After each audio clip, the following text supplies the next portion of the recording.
ভালো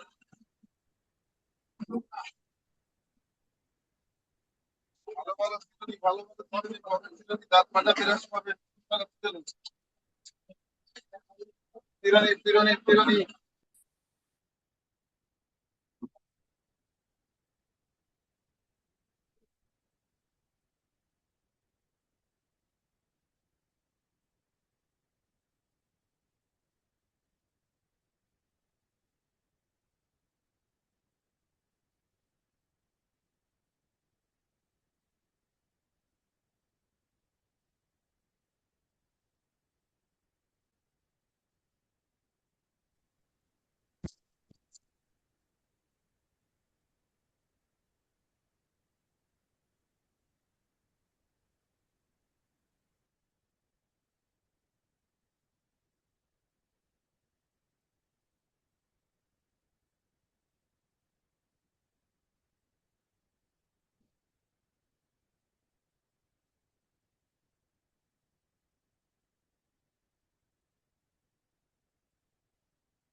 আচ্ছা, আমরা স্টার্ট করে দেই। আসসালামু আলাইকুম। শুনতে পাচ্ছেন আপনারা আমাকে, যারা জয়েন করছেন? জি, শুনতে পাচ্ছি। ওকে। আজকে আমাদের সেশনের টপিক হচ্ছে emergency activities of nursing, and সাথে হচ্ছে ডিসক্রাইব সাম কমন ইনভেস্টিগেশন। ইমার্জেন্সি অ্যাক্টিভিটিসে আমাদের নার্সিং কেয়ারটা কি হবে, বা how to assist a sick patient, দুইভাবেই বলা যায়। আচ্ছা,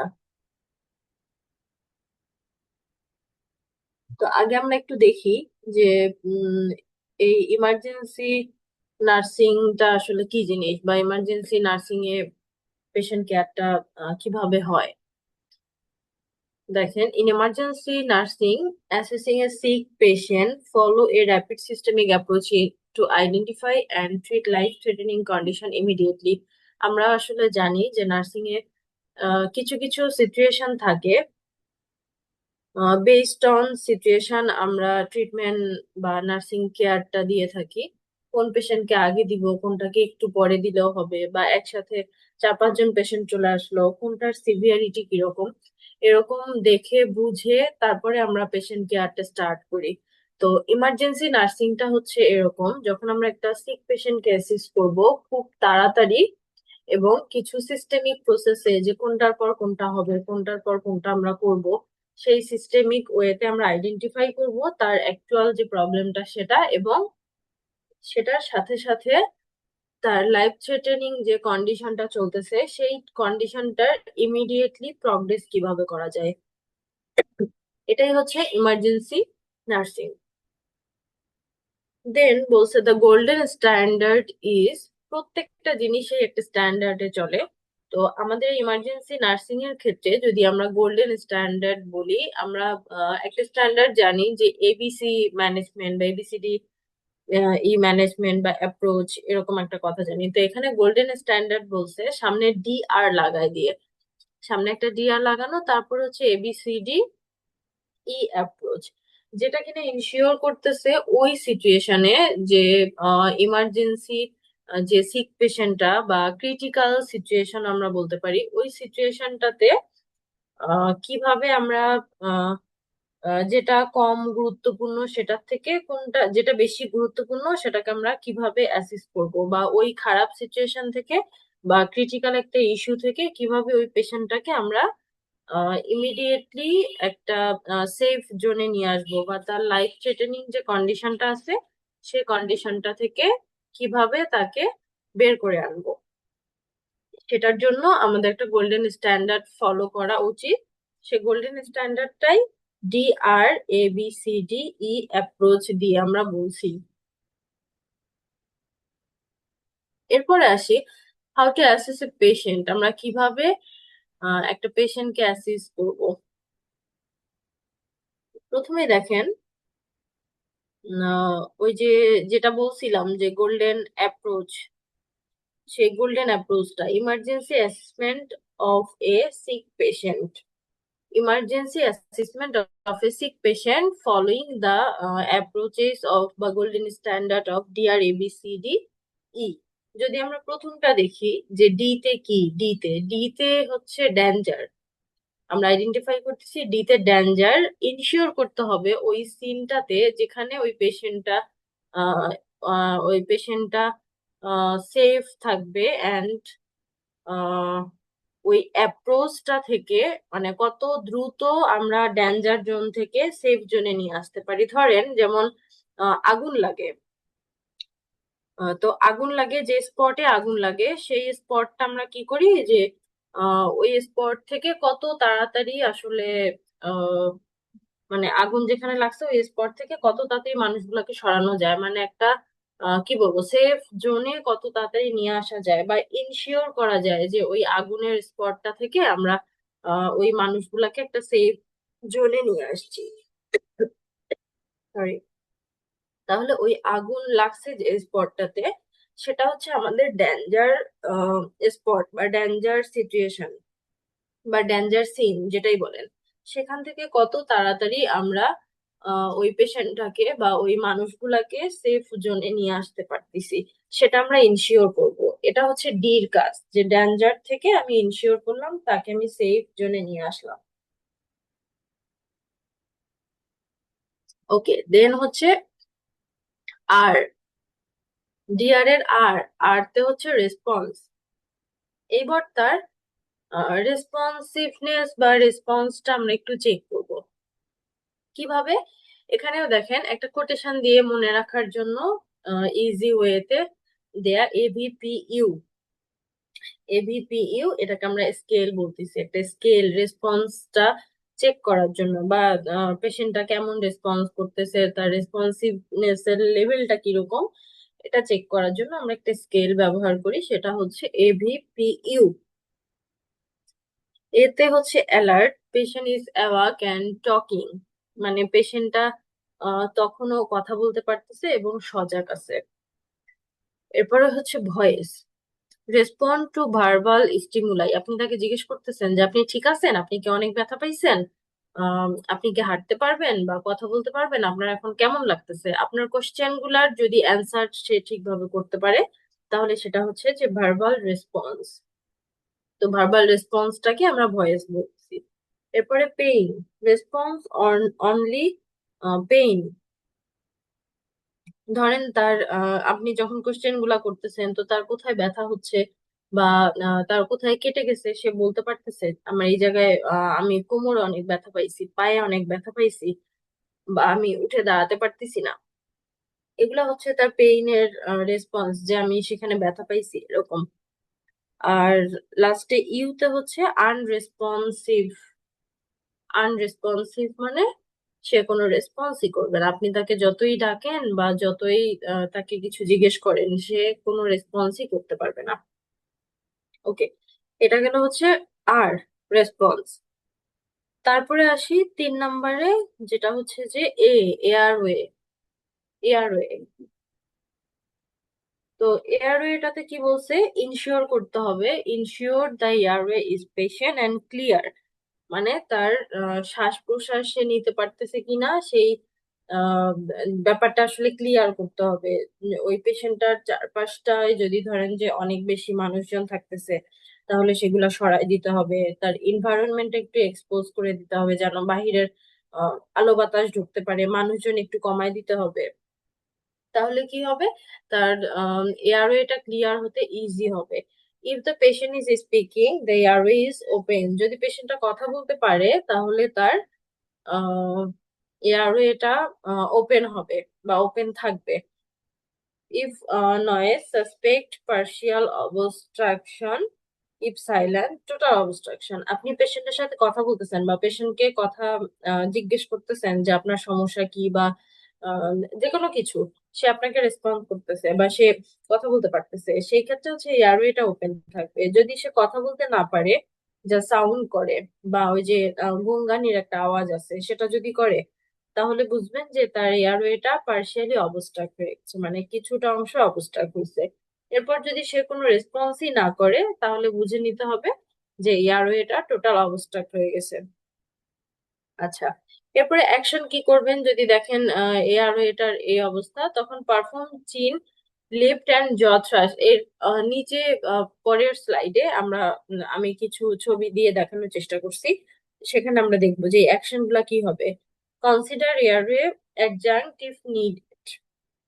আমরা দেখি এই যে assess first and act first. ফার্স্টটা হচ্ছে যে আপনি আগে পেশেন্টটাকে আইডেন্টিফাই করলেন, তারপরে এই যে সেকেন্ড পিকটাতে দেখেন এই যে এখানে যে কথাটা বলছে, পারফর্ম চিন লেফট জ থ্রাস্ট, এরপরে হচ্ছে consider airway adjunct if needed. এই যে দ্বিতীয়টাতে সেম কাজটাই করছে, দ্বিতীয়টা তৃতীয়টা মাথাটা পিছন দিকে একটু হেলায় দিয়ে তারপরে তার জটা নিচের দিকে টেনে ধরছে, এরপরে মাউথ টু মাউথ ব্রেথিং, তারপরে সিপিআর, এরপর হচ্ছে ইমার্জেন্সি কলিং অ্যাম্বুলেন্স। ওকে, এরপরে আসলো বি, 4 নম্বর ব্রেথিং, মানে DRABCD B, breathing, assist for adequate ventilation. Assist for adequate ventilation, যে জায়গাটাতে পেশেন্টটাকে নিয়ে আসেন সেই জায়গাটাতে যদি প্রপার ভেন্টিলেশন না থাকে, বাতাস বা ইনভায়রনমেন্টের যদি গরম ভাব বা ধরেন অনেক বেশি ঠান্ডা, যেটা পেশেন্টের জন্য অনেক ক্ষতি, মানে পেশেন্টের জন্য ওই টাইমের জন্য ক্ষতিকর, বা অনেক বেশি লোকজন, সেগুলোকে যদি একটু এক্সপোজ করে না দেন, একটু সরায় না দেন, একটু ভেন্টিলেশনের ব্যবস্থা না করেন, তাহলে পেশেন্ট তো আসলে তার এয়ারওয়ে যেমন ক্লিয়ার হবে না, তার ব্রেথিংটাও ঠিকভাবে আসবে না। সেই জন্য খেয়াল রাখতে হবে তার চেস্ট রাইজ অ্যান্ড ফল, সে যে শ্বাস প্রশ্বাস নিচ্ছে তার চেস্টটা কেমন হচ্ছে সেটা দেখতে হবে। Use of accessory muscle and cyanosis, এটাও খেয়াল রাখতে হবে যে তার শ্বাসকষ্ট হচ্ছে নাকি, বা সায়ানোসিস হয়ে যাচ্ছে নাকি, বা আদার্স কোনো সমস্যা হচ্ছে নাকি, বা ব্রেথলেসনেস দেখা দিচ্ছে নাকি।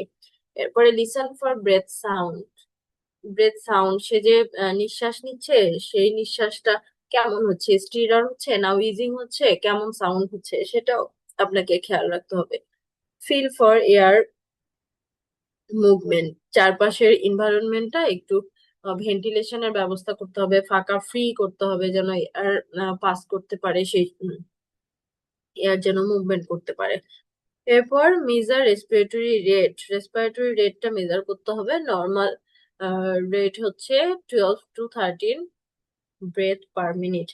অ্যান্ড অক্সিজেন স্যাচুরেশনটা দেখতে হবে যে অক্সিজেন স্যাচুরেশনটা কেমন আছে। আপনি ভেন্টিলেশনের ব্যবস্থা করলেন, এনভায়রনমেন্ট এক্সপোজ করলেন, মানুষজন একটু রিল্যাক্স করে দিলেন, সবকিছু মিলায় তারপরে তার রেসপিরেটরি রেট কিরকম আছে বা তার স্যাচুরেশনটা কেমন, বাহির থেকে আর্টিফিশিয়াল অক্সিজেন দিতে হবে কিনা বা তার আরো আদার্স কোনো সাপোর্ট লাগবে কিনা সেটা দেখতে হবে।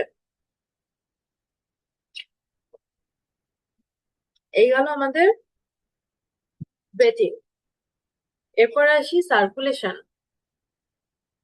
সার্কুলেশন অ্যাসেস করতে হবে cardiac output and perfusion, central pulse check করতে হবে, ক্যারোটিড এবং ফিমোরাল, যখন নর্মালি আমরা রেডিয়াল পাবো না তখন সেই ক্ষেত্রে বা কম পাচ্ছি বা পেটে খুবই স্লো বিট হচ্ছে, সেই ক্ষেত্রে আমরা ক্যারোটিড দেখবো বা ফিমোরাল দেখবো যে আসলে তার কি কোন সিচুয়েশনে আছে। এরপর ব্লাড প্রেশার দেখতে হবে, ব্লাড প্রেশারের সাথে হার্ট রেট বা পালস রেট দেখতে হবে। এরপরে ক্যাপিলারি রিফিল টাইম, সিআরটি যেটাকে আমরা বলি, সেটা দেখতে হবে। কিভাবে, এখানে বলে দিছে যে press skin for 5 second, refill should be less than 2 second. স্কিনটা প্রেস করে রাখতে হবে 5 সেকেন্ডের জন্য, এবং সেটা ছেড়ে দেওয়ার পরে আবার রিফিল হবে, সেটা 2 সেকেন্ডের কম টাইমে, সেটা খেয়াল করতে হবে। এরপরে দেখেন, check for severe bleeding and apply pressure immediately. যদি কোথাও দেখেন যে অনেক বেশি ব্লিডিং হচ্ছে, সেটা তো অবশ্যই চাপ দিয়ে ধরতে হবে যেন ব্লিডিংটা বন্ধ করতে পারেন সেই ক্ষেত্রে। এটা গেল সার্কুলেশন। দেন দেখেন এখানে আরেকটা ছবি আছে, আরেকটা, এখানে ABCDE এর যে ম্যানেজমেন্ট ইনিশিয়াল ইমার্জেন্সি অ্যাসেসমেন্ট সেটা দেখাচ্ছে। কি চেক করবেন? ডেঞ্জার সাইন এবং ম্যানেজমেন্ট। আচ্ছা, আমরা পরেরটা আগে দেখি। আগে ডি আর বিসি তো শেষ, বিসি শেষ, ডি আর ই দেখি। ডি দেখে তারপরে আমরা এই স্লাইডটাতে আসবো। আগে আমরা টোটালটা দেখি। আচ্ছা, এরপর হচ্ছে ডিসাবিলিটি। ডিসাবিলিটি কি? এসিস নিউরোলজিক্যাল স্ট্যাটাস, যে সে কতটুকু আসলে সে ডিসেবল হয়ে গেছে না, মানে কতটুকু সজাগ আছে সেটা।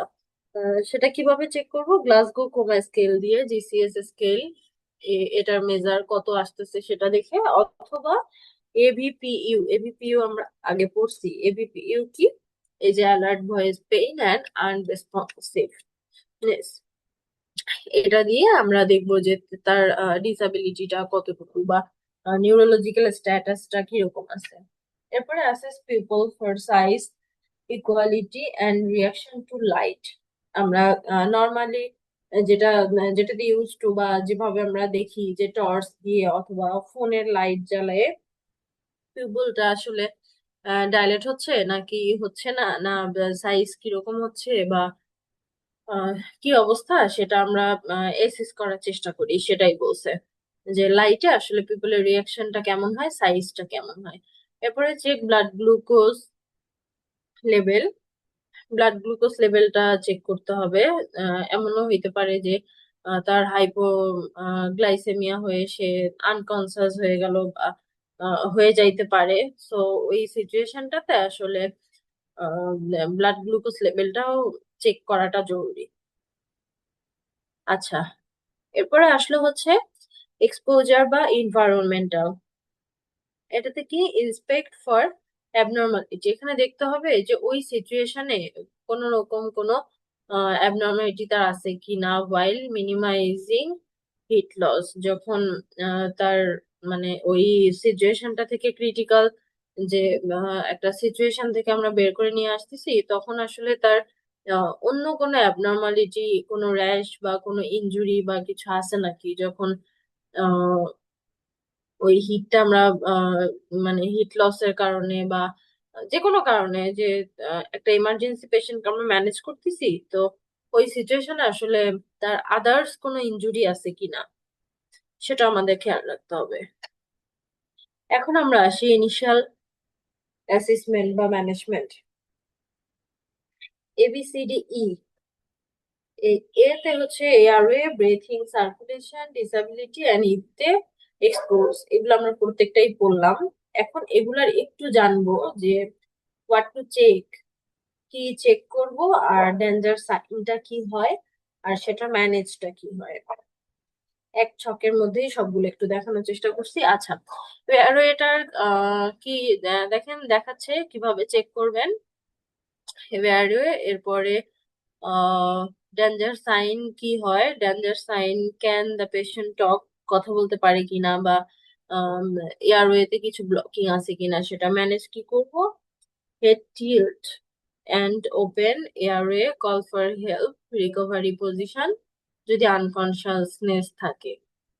আচ্ছা, এরপরে ব্রেথিং এর ক্ষেত্রে কি করব, ব্রেথিংটা কিভাবে চেক করব, সাথে হচ্ছে যে ছবিতে দেয়া আছে। এরপরে ডেঞ্জার সাইন কিভাবে, ব্রেথিং রেটটা দেখবো, যে 12 to 20 ব্রেথ পার মিনিট, যেটা সেটা কিরকম, breathing too fast, too slow আর ডিফিকাল্ট, কিরকম হচ্ছে, সেটা আমরা ব্রেথিং রেটটা দেখলেই বুঝতে পারবো।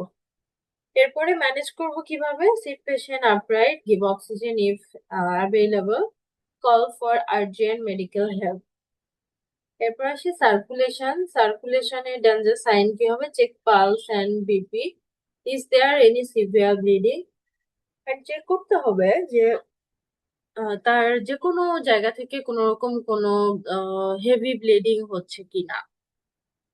এরপরে ম্যানেজমেন্ট কি, কন্ট্রোল ব্লিডিং, অ্যাপ্লাই প্রেশার, আগে যদি কোথাও ব্লিডিং থাকে তাহলে সেই ব্লিডিংটা আগে প্রেশার অ্যাপ্লাই করে অফ করতে হবে। ব্লিডিংটা অফ করার পরে পেশেন্ট ফ্ল্যাট রেইজ লেগস, পাটা উপরে দিয়ে একটু পেশেন্টটাকে শোয়ায় দিতে হবে। স্টার্ট সিপিআর ইফ নিডেড, যদি দরকার হয় তাহলে তাকে সিপিআর দিতে হবে।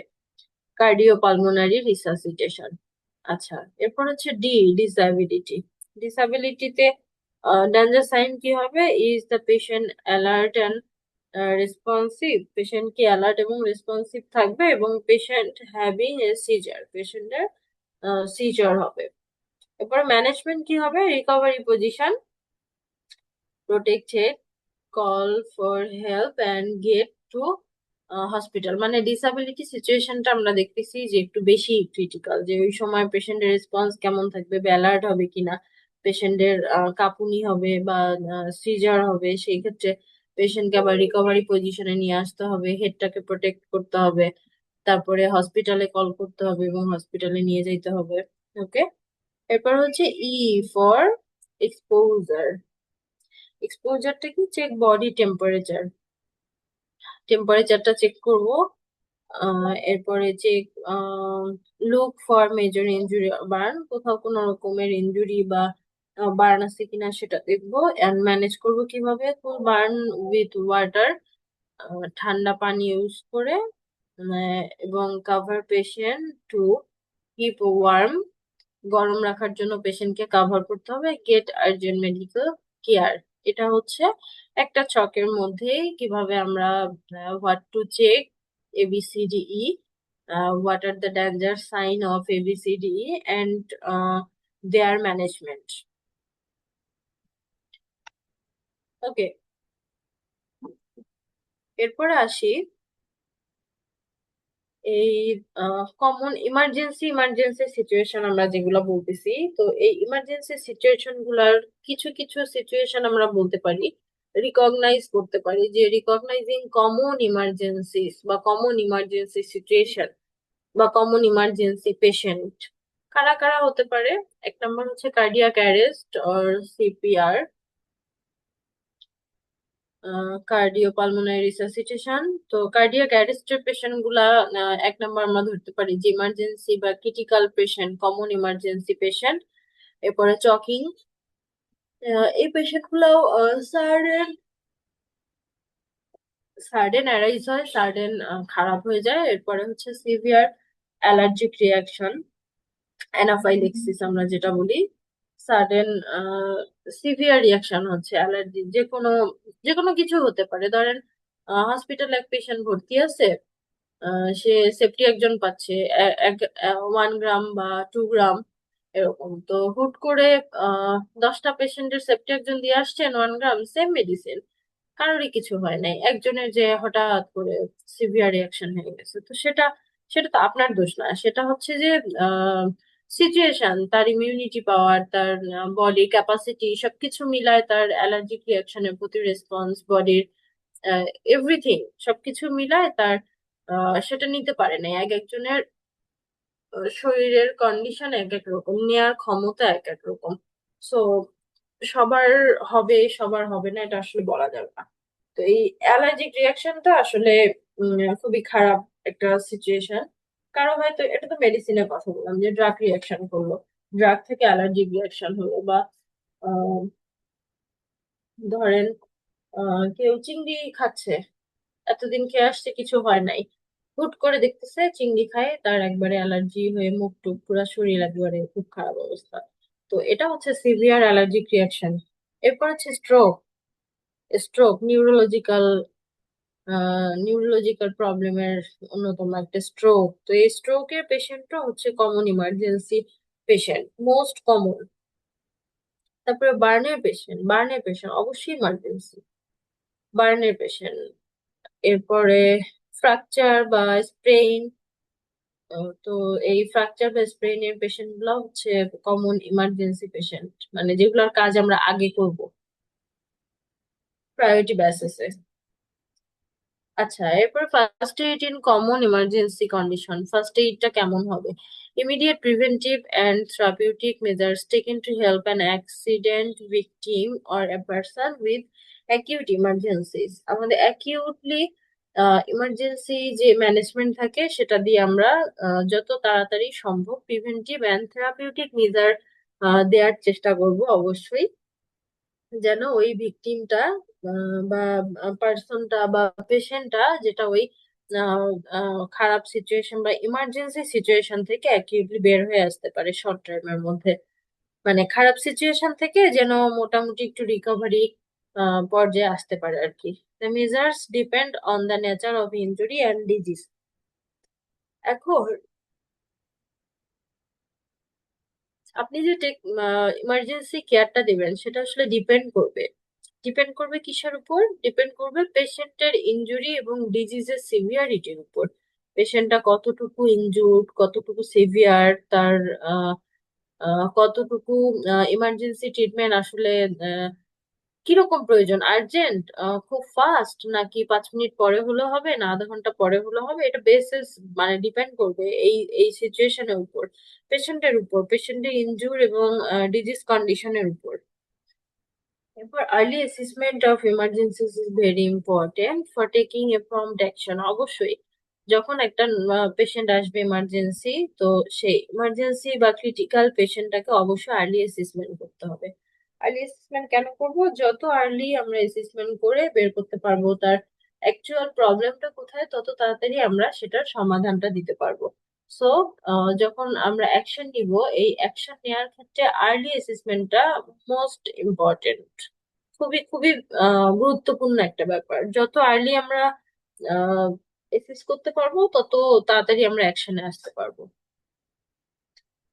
আচ্ছা, এবার আসি ট্রায়াস। এই যে এতক্ষণ বলতেছিলাম যে কোন পেশেন্টকে আমরা আহ, কত আগে কোন পেশেন্টের কাজ করব, বা ডিজিজের সিভিয়ারিটি, বা একসাথে কয়েকটা পেশেন্ট আসছে কার কাজ আগে করব কার কাজ পরে করব। তো এইটারই একটা ডিস্ট্রিবিউশন বলতে পারেন ট্রায়াসটা আসলে কি জিনিস আমরা একটু জানি।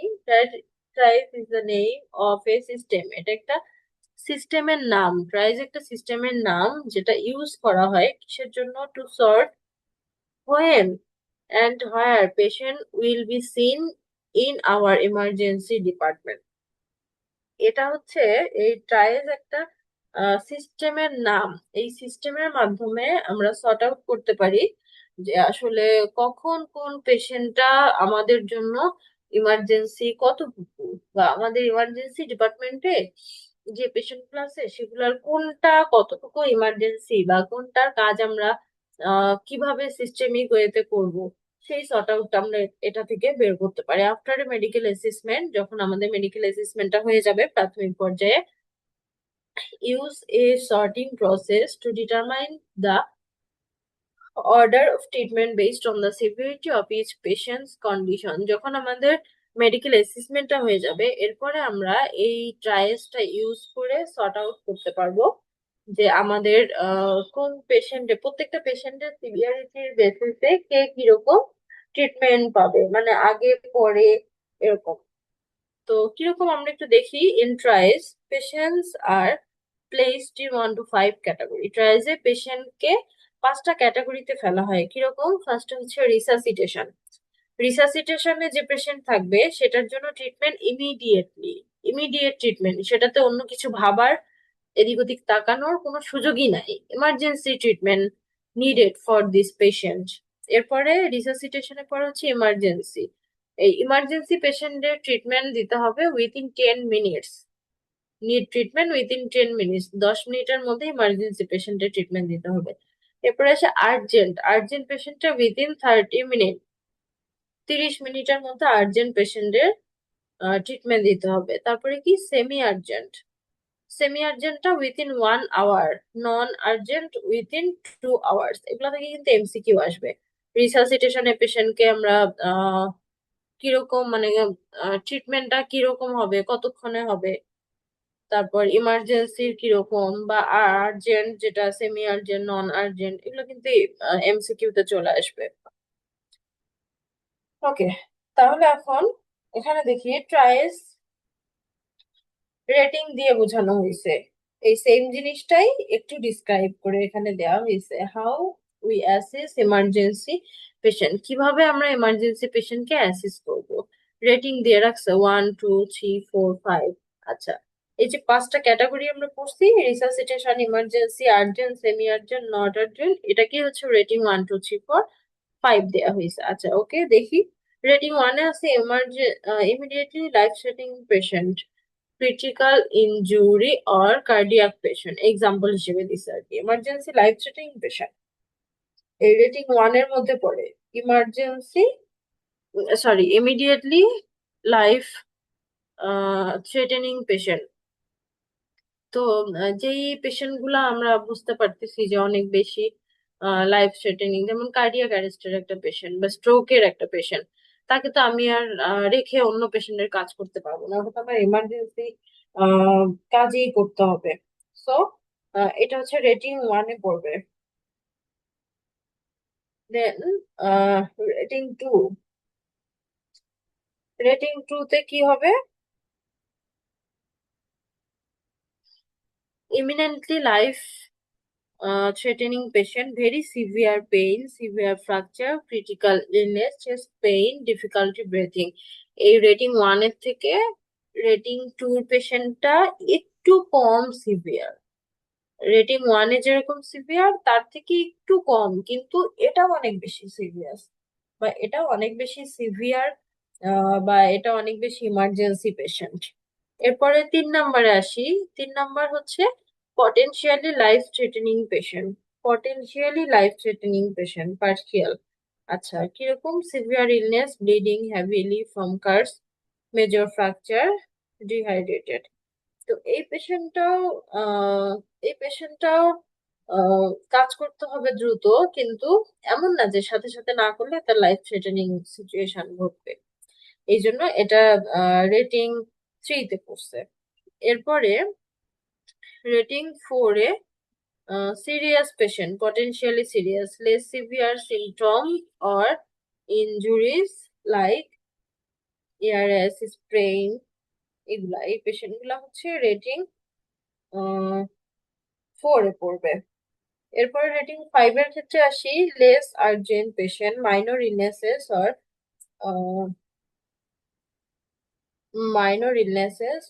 symptoms like rashes, minor aches and pain. তো এগুলা পড়বে হচ্ছে আর্জেন্টে লেস আর্জেন্টের রেটিং হচ্ছে 5। তাহলে আমরা ইমার্জেন্সি পেশেন্টকে কিভাবে অ্যাসেস করব এবং কিসের ভিত্তিতে সেটার ইমার্জেন্সি ম্যানেজমেন্টটা হবে, কোনটার আগে কোনটার পরে, সেটা আমরা দেখলাম।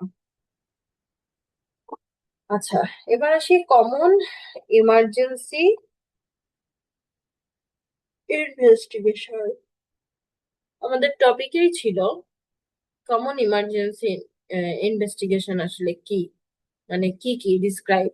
আচ্ছা, once the initial assessment is underway, specific investigation help narrow down and the diagnosis and guide treatment। যখন ইমার্জেন্সি পেশেন্ট আসে, আমরা সাইন সিমটম দেখে প্রাথমিকভাবে হয়তো বুঝতে পারি যে পেশেন্টটার এটা হতে পারে বা সেটা হতে পারে, কিন্তু কনফার্মেশনের জন্য আমাদের আসলে কিছু প্রুফ দরকার, খাতায় কলমে কিছু প্রুফ দরকার। তো সেই প্রুফ গুলার জন্য বা শিওর হওয়ার জন্য যে তার আসলে অ্যাকচুয়ালি কি সমস্যা, কি ডিজিজ নিয়ে সে ভর্তি হয়েছে, কি ইলনেস নিয়ে ভর্তি হয়েছে, সেটা জানার জন্য কিছু ইনভেস্টিগেশন করতে হয়।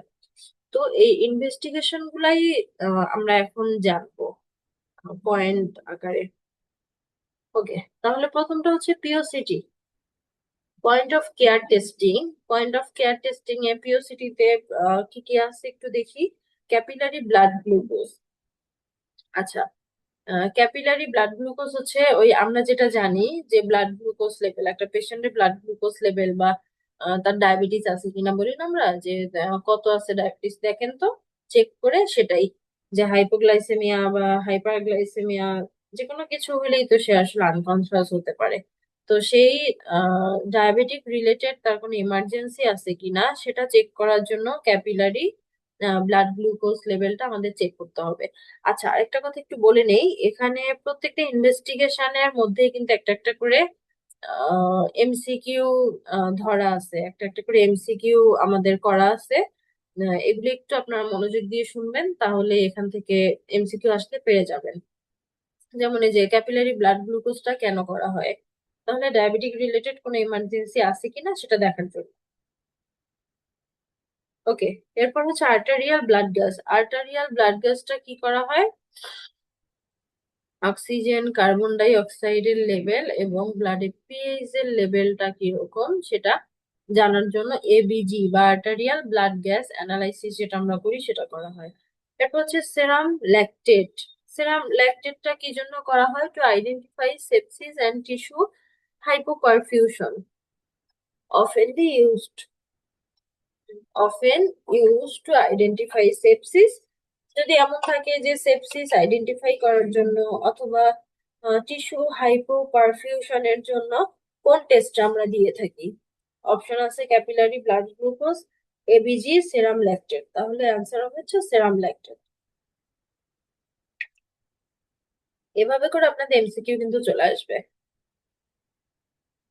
হুম, নেক্সট ল্যাবরেটরি কিছু টেস্ট দেখি। প্রথম হচ্ছে যে এফবিসি বা ফুল ব্লাড কাউন্ট, যেটাকে আমরা কমপ্লিট ব্লাড কাউন্ট বলি, সিবিসি। এই এফবিসি যখন আপনারা শিট নিবেন বা করবেন তখন আপনারা এই এফবিসি টা সিবিসি করবেন, মানে এফবিসিও থাকবে অথবা বা অবলিক দিয়ে একটা সিবিসিও মানে পড়ার সময় পড়ে ফেলবেন, কারণ তখন কনফিউশন হয়ে যাবে যে সিবিসি কি আর এফবিসি কি, দুইটা সেম জিনিস। ব্লাড কমপ্লিট ব্লাড কাউন্ট আর হচ্ছে ফুল ব্লাড কাউন্ট। এটা কিসের জন্য, এনিমা এবং ইনফেকশন চেক করার জন্য সিবিসি করা হয়, এফবিসি করা হয়। আচ্ছা, এরপরে ইলেকট্রোলাইট আর রেনাল ফাংশন, এটা কি জন্য ইভালুয়েট করা হয়, কিডনি অ্যান্ড কেমিক্যাল ব্যালেন্সটা। ইলেকট্রোলাইট ফর কেমিক্যাল ব্যালেন্স আর kidney renal function for evaluate kidney health. এখানে কিন্তু দুইটা এমসিকিউ, কেমিক্যাল ব্যালেন্সটা দেখার জন্য ইলেকট্রোলাইট করা হয় আর কিডনিটা ইভালুয়েট, কিডনির হেলথটা ইভালুয়েট করার জন্য রেনাল ফাংশনটা করা হয়। এরপরে হচ্ছে ট্রোপোনিন। ট্রোপোনিন কেন করা হয়, ডায়াগনোসিস করার জন্য যে করোনারি কোনো সিমটম আছে কিনা বা হার্টের যেমন হার্ট অ্যাটাকের কোনো সিমটম বা হওয়ার কোনো চান্সেস আছে কিনা, যার জন্য ট্রোপোনিন করা হয়। কোয়াগুলেশন প্রোফাইল কেন করা হয়, কোয়াগুলেশন প্রোফাইল করা হয় এই জন্য যে ব্লাড ক্লটিং ফ্যাক্টর গুলো আসলে কিরকম কাজ করে, ধরেন যে কোনো রকম ট্রমা বা ব্লিডিং হচ্ছে সেই ক্ষেত্রে আপনার ক্লটিং ফ্যাক্টর কতটুকু অ্যাক্টিভলি কাজ করে সেটা অ্যাসিস্ট করার জন্য।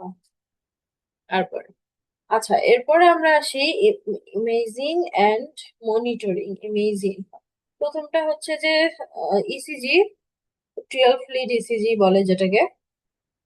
আমরা নর্মালি ইসিজি যেটা করি সেটা কিসের জন্য, যে ইরেগুলার হার্টবিট বা পেশেন্ট চেস্ট পেইন থাকলে তখন আমরা বলি যে ওনার একটা ইসিজি দরকার, যে তার কার্ডিয়াক কোনো সমস্যা আছে কিনা বা হার্ট রিদম গুলা কেমন আছে বা হার্টবিট গুলা ইরেগুলার হার্টবিট যেটা হচ্ছে, তো সেই হার্টবিটটা দেখার জন্য আমরা ইসিজিটা করি। এরপরে পিওসি ইউএস, বেডসাইড আল্ট্রাসাউন্ড যেটাকে বলো, পিওসিইউএস। এটা কিসের জন্য, কি জন্য করা হয়, rapid checking of heart, echo, bedside ultrasonogram আপনারা দেখছেন, বা জানেন। লাঞ্চের জন্য কি করা হয়? Pneumothorax, abdomen, first scan for internal bleeding, এগুলা হচ্ছে সব মিলায় বেডসাইড আল্ট্রাসাউন্ড। আচ্ছা, এরপর হচ্ছে chest x-ray, frequently ordered for respiratory distress or trauma. Chest x-ray করা হয় রেসপিরেটরি ডিস্ট্রেস বা ট্রমা বা চেস্টের কোনো প্রবলেম থাকলে বা ঠান্ডা লাগলে অনেক বেশি, সেই ক্ষেত্রে আমরা চেস্ট এক্সরে এটা করে থাকি। এরপর হচ্ছে ইউরিন অ্যানালাইসিস। ইউরিন অ্যানালাইসিসটা করা হয় ইউটিআই আছে কিনা, ইউটিআই স্ক্রিনিং এর জন্য, বা কোনো রকম কোনো কিডনি ডিজিজ বা প্রেগন্যান্সি, এই এইগুলোর জন্য, এগুলো আইডেন্টিফাই করার জন্য ইউরিন অ্যানালাইসিস করা হয়। এরপর আসি principles of emergency management and emergency medical service. মূলনীতি, প্রিন্সিপাল হচ্ছে মূলনীতি। আমরা যে ইমার্জেন্সি ম্যানেজমেন্ট করি বা ইমার্জেন্সি মেডিকেল সার্ভিস দেই, সেটার আসলে মূলনীতিটা কি, কেন করি এই ইমার্জেন্সি সার্ভিসটা আমরা আসলে কেন দেই। আচ্ছা, কি জন্য দেই? প্রথমে হচ্ছে আর্লি ডিটেকশন, আর্লি আইডেন্টিফাই করব কি সমস্যা, রোগী কি ডিজিজ নিয়ে, কি ইনজুরি নিয়ে, কি কষ্ট নিয়ে ভর্তি হয়েছে বা হসপিটালে আসছে সেটা জানার জন্য, এটা হচ্ছে আর্লি ডিটেকশন। আর্লি রিপোর্টিং, কি কি সমস্যা আইডেন্টিফাই করলাম, ডিটেক্ট করে সেগুলো আবার রিপোর্ট করতেছি, এন্ট্রি করে রাখলাম, সেটা হচ্ছে রিপোর্টিং, বা ডক্টরকে জানাইলাম, এটা হচ্ছে রিপোর্টিং।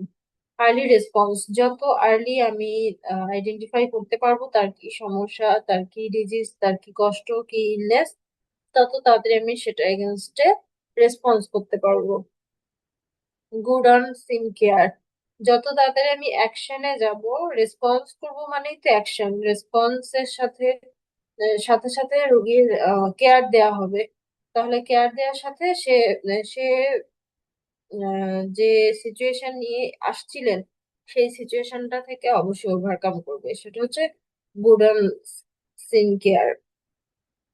এরপরে কেয়ার ডিউরিং ট্রান্সপোর্টেশন, যখন তাকে নিয়ে যাবে, বা যখন আমরা এক জায়গা থেকে আরেক জায়গায় ইমার্জেন্সি থেকে ধরেন ভর্তি হলো, হয়ে সে বেড়ে যাচ্ছে বা কেবিনে যাচ্ছে, সেই সময়ের কেয়ারটা আমরা ঠিকঠাক দিতে পারবো। ট্রান্সপোর্ট টু ডেফিনেটিভ কেয়ার, এই যে ট্রান্সপোর্টেশনের সময় যে কেয়ারটা আমরা দিচ্ছি, সেই কেয়ারটাই আমাদের ডেফিনেটলি ইনশিওর হবে যতক্ষণ পর্যন্ত না সেই পেশেন্টটাকে আমরা রিকভার করে বাসায় পাঠাতে পারতেছি। সেই ট্রান্সপোর্ট কেয়ারটাই আলটিমেটলি একটা ডেফিনেটিভ কেয়ারে পরিণত হবে। এটাই হচ্ছে ইমার্জেন্সি সার্ভিস বা ইমার্জেন্সি ম্যানেজমেন্ট বলেন, ইমার্জেন্সি মেডিকেল সার্ভিস বলেন, এটা প্রিন্সিপাল আসলে এটাই, যে যেকোনো একটা পেশেন্ট আমি আগে হাতে পাইলাম, হাতে পাওয়ার পরে কত তাড়াতাড়ি আমি পেশেন্ট আইডেন্টিফাই করতে পারতেছি যে এটা আসলে কিসের পেশেন্ট, কি সমস্যা নিয়ে ভর্তি হয়েছে, বা তার ডিজিজটা কি, তার কষ্টটা কি, ইলনেসটা কি, যত তাড়াতাড়ি আইডেন্টিফাই করতে পারবো তত তাড়াতাড়ি তার ট্রিটমেন্টটা স্টার্ট হবে। যত তাড়াতাড়ি ট্রিটমেন্ট স্টার্ট হবে তত তাড়াতাড়ি সে সুস্থ হবে বা রিকভারি পর্যায়ে পড়বে, চলে আসবে। এটাই হচ্ছে ইমার্জেন্সি ম্যানেজমেন্ট বা ইমার্জেন্সি মেডিকেল সার্ভিস। আচ্ছা, এরপরে আসি কি nursing activities in emergencies. Emergency সিচুয়েশনে নার্সিং অ্যাক্টিভিটিস এর কিগুলা কি কি, আসলে আমরা কি কি করতে পারি বা কি কি করি। ইনিশিয়েট আইভি অ্যাসিস্ট, secure one or two large bore বা wide bore IV cannula immediately for fluid and medication. Patient যখন খুব খারাপ থাকে বা ধরেন সিভিয়ার ডিহাইড্রেশন নিয়ে পেশেন্ট আসছে, তো সেই ক্ষেত্রে আমরা কি করি, যে একটা দিয়ে না হলে দুই হাতে দুইটা চ্যানেল ওপেন করে দেই, ওপেন করে দিয়ে দুই হাতে রানিং কলেরা স্যালাইন লাগাই দিই। এক হাতে বা এক হাতে স্যালাইন, ওই স্যালাইনের সাথেই আবার মেডিসিনও চলতেছে। তো যখন আমাদের ইমার্জেন্সি ম্যানেজমেন্ট করতে হয়, তখন আমাদের আহ, একটা না হলে দুইটা তিনটা এরকম মানে চ্যানেল ওপেন করে পেশেন্টকে ম্যানেজ করতে হয়। তো এটা হচ্ছে ইমার্জেন্সি বা ইনিশিয়েট আইভি অ্যাসিস ফ্লুইড এবং মেডিকেশন প্রোভাইডের ক্ষেত্রে। তারপরে আসেন fluid resuscitation administration crystalloid or ordered for hypotension. Fluid resuscitation হাইপোটেনশনের জন্য যদি নর্মাল স্যালাইন অথবা হার্টম্যান দিতে বলে তাহলে সেই ক্ষেত্রে আমরা ক্রিস্টালয়েড নর্মাল স্যালাইন হোক বা মানে সোডিয়াম ক্লোরাইড হোক আর হার্টম্যান হোক সেটা আমরা চালু করে দিব। ওই যে হোয়াইট বোর্ড যে আইভি চ্যানেল গুলো ওপেন হয়েছে সেটা, এটা হচ্ছে ফ্লুইড রিসাসিটেশন বা ফ্লুইড ব্যালেন্স। এরপরে অ্যাডমিনিস্টার অক্সিজেন।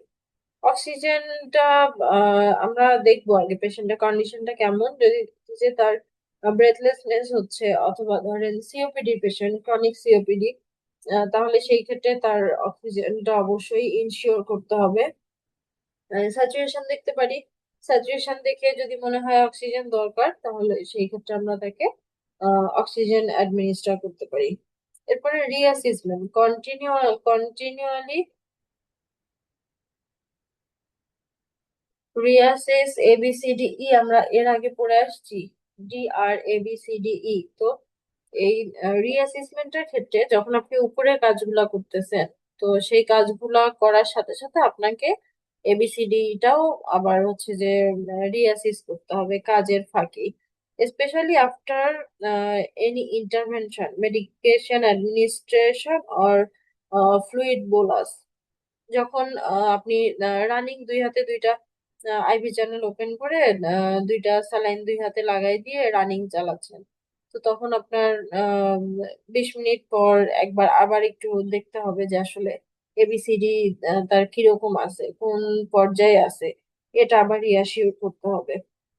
রিঅ্যাসিস করে সেটা দেখতে হবে যে আসলে কেমন মানে কোন সিচুয়েশনে আছে। এরপরে কমিউনিকেশন কমিউনিকেশন করতে হবে কিভাবে, ইউজ SBAR। SBR থেকে situation background assessment recommendation to relay finding to senior staff. কিরকম কমিউনিকেশন করলেন ওই সিচুয়েশনের যে যে সিচুয়েশন থেকে সে উঠে আসছে এখন কি অবস্থা, এখনকার সিচুয়েশনে তার কতটুকু প্রগ্রেস হয়েছে, ব্যাকগ্রাউন্ড কি সেটা শুনতে হবে, জানতে হবে। এরপর আপনি যখন তাকে হাতে পাইছেন তখন কেমন ছিল, এখন আধা ঘন্টা ট্রিটমেন্ট চলার পরে 1 ঘন্টা চলার পরে পেশেন্ট কেমন আছে, এরপরে তাকে অ্যাসেস করতে হবে, অ্যাসেসমেন্ট করতে হবে, অ্যাসেসমেন্টে আবার এই যে ABCDE দেখতে হবে।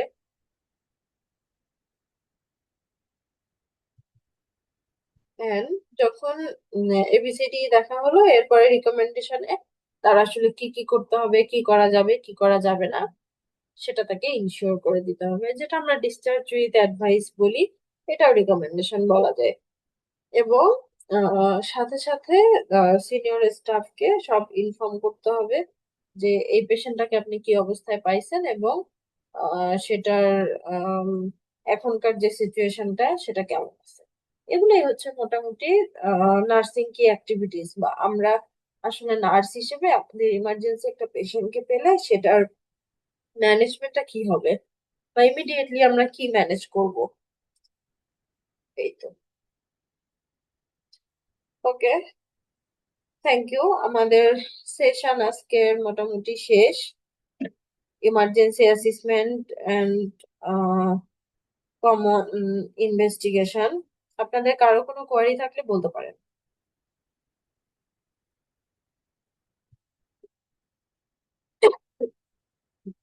সরি।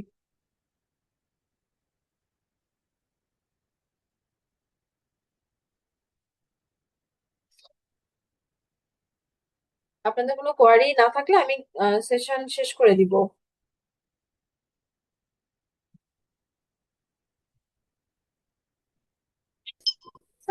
ঠিক আছে। না ম্যাম, কোনো কোশ্চেন নেই।